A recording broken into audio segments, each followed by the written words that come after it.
Hello everyone, welcome to shape IAS. Recently एक article publish हुआ था न्यूज़पेपर में और वो ये था कि जो इस बार का वोटर टर्नआउट डेटा है वो काफी लो है। जैसे कि आप सब जानते हैं इलेक्शन सीजन चल रहा है और वोटिंग की लहर चल रही है। 6 फेज ऑफ वोटिंग जो है वो नेक्स्ट वीक तक कंप्लीट हो जाएगी और सारे के सारे सातों फेज इलेक्शंस के जल्दी कंप्लीट हो जाएंगे। और इस बार जो है 18th लोकसभा इलेक्शन है, बट इस बार 18th लोकसभा इलेक्शंस के अंदर वोटर टर्नआउट डेटा जो है वो बहुत ज्यादा लो है। जैसे अभी ईसीआई ने नंबर रिलीज किए हैं, आप सभी ने देखा होगा कि on an average voting data जो है वो 62 से 69% रहा है।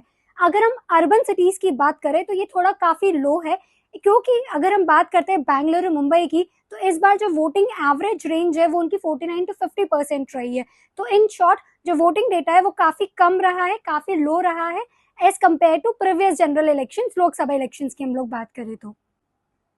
अगर हम स्टेट्स की बात करें तो इन सम स्टेट्स वोटिंग परसेंटेज जो है वो इंक्रीज रहा है, यानी कि 70% रहा है। बट ऑन एन एवरेज अगर हम लोग देखें तो वोटिंग परसेंटेज 62 से 69% के बीच में ही रहा है।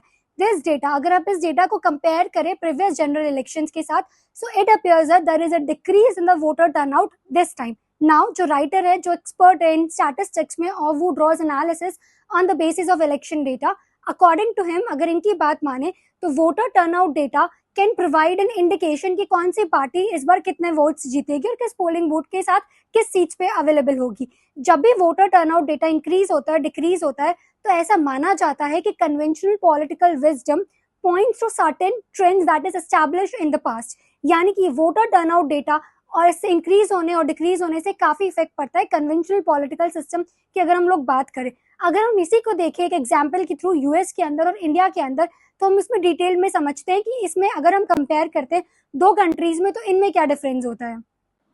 फॉर इंस्टेंस अगर हम इंडिया की बात करें तो इंडिया में अगर आप देखेंगे टोटल इलेक्शन जितने भी हुए हैं 1957 से लेकर के 2019 तक, तो इन सालों में टोटल 16 लोकसभा इलेक्शंस हुए हैं।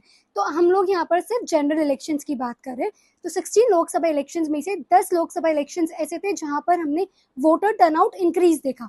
बाकी 6 लोकसभा इलेक्शंस में वोटर टर्नआउट डिक्रीज था। एसेंशियली जिसमें हमने 6 देखा उसमें वोटर टर्नआउट डिक्रीज रहा।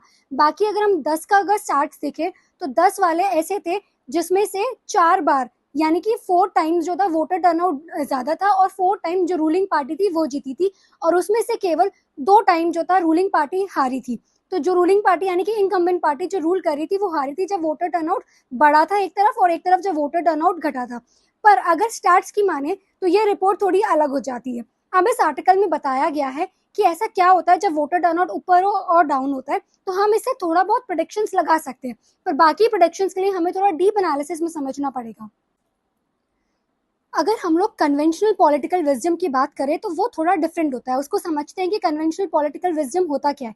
बेसिकली अगर मैं बात करूं हायर वोटर टर्नआउट जहां पर होता है, इसका मतलब ये होता है कि अगर जहां पर वोटर टर्नआउट बढ़ा हुआ है, इंक्रीज है, इट मीन्स ये एंटी इनकम्बेंसी फैक्टर को शो करता है। यानी कि पीपल जो है वो एग्जिस्टिंग गवर्नमेंट से खुश नहीं है, इसलिए वो बाहर आ रहे हैं अपने घरों से और वो वोट कर रहे हैं। It means they are frustrated with existing government and they want कि ये जो गवर्नमेंट है, जो एग्जिस्टिंग गवर्नमेंट है, वो थ्रोन आउट हो जाए इनटू द सिस्टम। ठीक है, ये रिजल्ट होता है एंटी इनकम्बेंसी का, मतलब they want existing government to be thrown out. But ये रूल ग्राउंड रूल नहीं है और हर जगह ये रूल एस्टैब्लिश्ड भी नहीं होता। ऐसा नहीं है कि कन्वेंशनल विजडम ने अगर ऐसा कहा है तो ये रूल इंडिया पे भी लागू होता है कि वोटर टर्नआउट ज्यादा और कम है। नहीं, ऐसा नहीं है। अगर हम यूएसए की बात करें तो यूएसए में थोड़ा डिफरेंस है। कंपेयर करते हैं अगर यूएसए और इंडिया में, तो उसको डीप एनालिसिस से समझते हैं कि क्यों दोनों कंट्रीज में ये चीज अलग अलग है और ये चीज क्यों एस्टैब्लिश नहीं हो पाती है। अगर हम लोग इंडिया और यूएसए को कंपेयर करें तो दोनों के जो ट्रेंड लाइंस है वो डिफरेंट है, पैटर्न जो है वो भी डिफरेंट है, उनके कॉन्सिक्वेंसेस भी डिफरेंट है। यानी कि यूएसए में जब भी वोटर टर्नआउट हायर जाता है तो इट मींस जो पार्टी लाइंस होती है वो डिपेंड करता है टोटली पार्टी लाइंस पे। अगर वोटर टर्नआउट हायर है तो इसका मतलब ये बेनिफिट करेगा डेमोक्रेट पार्टी को, और वही अगर वोटर टर्नआउट लो है तो it will benefit the Republican party. So what can ECI do for to drive the voter participation, उसके बारे में समझते हैं। ऐसा इसमें ऐसा कोई पॉइंट नहीं है कि वोटर टर्नआउट अगर इंक्रीज है तो रूलिंग पार्टी डिफीट होगी, या वोटर टर्नआउट कम है तो रूलिंग पार्टी जीतेगी। We can't draw any conclusion. ये ईसीआई की ड्यूटी यानी कि इलेक्शन कमीशन ऑफ इंडिया की कि उसको वोटर पार्टिसिपेशन कैसे इंक्रीज करना है। अगर एक इंस्टेंस की बात करें, यूएस के अंदर 2016 में फॉर एग्जांपल जब Donald Trump won the elections, तो वोटर टर्नआउट वहां पर बहुत ज्यादा लो था। यूएस में there were lot of predictions कि मोर पीपल अगर वोट करेंगे लाइकली तो वो डेमोक्रेट्स को बेनिफिट होगा, इसलिए तो क्या हुआ था कि डेमोक्रेट्स जीत जाएंगे, तो Trump might have been defeated. So this is the wide spread opinion, इसलिए जो था उस टाइम 2016 में यूएस का वोटर टर्नआउट लो था। तो अब अगर हम इंडिया की बात करें तो इसमें भी डिफरेंट डिफरेंट सिनेरियोज और डिफरेंट डिफरेंट कॉन्सेप्ट्स होते हैं। लेट्स से अगर हम लोग इंडिया की बात करते हैं तो इंडिया में क्या है ना, एक फॉरगन कंक्लूजन है, इट्स लाइक अ सेंटिमेंट कि बीजेपी अगर वोटिंग इलेक्शन जीतती आई है, तो इस साल भी हर साल जैसे बीजेपी जीत रही है under the current leadership of prime minister Narendra Modi ji, तो इस बार भी यही है कि आने वाले इलेक्शंस भी बीजेपी जीतेगी।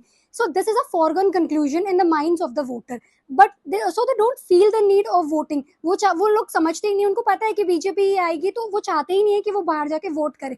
अब दो तरह के वोटर्स होते हैं, एक वोटर्स वो होते हैं जो अपनी पार्टी के लिए ऑलरेडी लॉयल है, जैसे सपोज करो कोई XYZ है और वो इस आइडियोलॉजी को मानता है, या फिर बीजेपी की आइडियोलॉजी है, कांग्रेस वॉट एवर जो आइडियोलॉजी है वो उसको मानता है, तो वो उसी को ही वोट देगा हर बार, वो अपना डिसीजंस नहीं चेंज करेगा, वो केवल पार्टी पे ही डिसीजंस लेगा। अब एक दूसरा वोटर है जो स्विंग करता रहता है, कभी बीजेपी कभी कांग्रेस कभी आप, तो वो एक इंडिसिसिव वोटर्स है, तो वो एक बहुत बड़ा रोल प्ले करते हैं इलेक्शंस के अंदर। जैसे कि आप सबको पता है 2014 से बीजेपी ही जीतती आई है इलेक्शंस, तो दिस इज अ फोरगन कंक्लूजन। तो ये जो है वो कुछ वोटर्स को डिस्करेज कर देती है, जो स्पेशली नॉन लॉयल वोटर्स है, जो इंडिसिसिव वोटर्स है, उनको लगता है कि आने वाला इलेक्शन भी वो बीजेपी जीतेंगे, इसलिए वो ऑलरेडी प्रिज्यूम कर लेते हैं कि बीजेपी ही गोइंग टू विन, इसलिए वो बाहर आते ही नहीं है और ना वो इलेक्शंस के लिए ना वो वोट देते हैं, तो इसलिए जो है वो वोटर पार्टिसिपेशन कम हो चुका है। इलेक्शन कमीशन ने अवेयरनेस प्रोग्राम भी स्टार्ट किया under the initiative called SVEEP. इस इनिशिएटिव में ये है कि ECI फोकस कर रही है कि ज्यादा से ज्यादा लोग बाहर आए, स्टेप आउट करे घरों से और वोटिंग दे, ताकि एटलीस्ट वोटर टर्नआउट डेटा है वो 75% तक तो रीच हो। So this is all about the elections और उसके फेजेस जो कंप्लीट होने वाले हैं।